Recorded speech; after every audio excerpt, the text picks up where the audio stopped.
একটি গাড়ি 48 কিমি ঘন্টা গতিবেগে গিয়ে একটি দূরত্ব 10 ঘন্টায় অতিক্রম করে, সে গতিবেগ কত বাড়ালে কি বলছে প্রতি কিমি ঘন্টা মানে 1 ঘন্টায় কত দূর বাড়াতে হবে, ওই দূরত্ব 8 ঘন্টায় যদি অতিক্রম কি করে বা করবে, কত ঘন্টা বাড়াতে হবে। আমাদের প্রথমে দেখতে এই কোশ্চেনটা এসেছিল এসএসসি সিজিএল 2014-তে।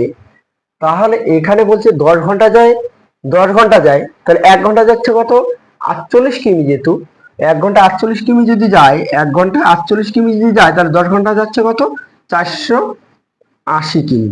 কিন্তু এই দূরত্বটাকে কত ঘন্টায় এখন যাবে, এখন যাবে হলো 8 ঘন্টায়।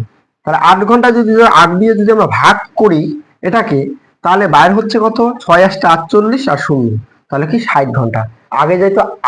আগে যেত প্রতি ঘন্টা যেত 48 কিমি, এখন যাবে হলো তোমার হচ্ছে 60 কিমি। তাহলে কত বাড়লো, কত বাড়লো, তাহলে আমরা এটাকে 60 থেকে যদি আমরা 48 বিয়োগ করে দেই, তাহলে বার হবে কত বাড়বে, তাহলে হচ্ছে কত 12 ঘন্টা।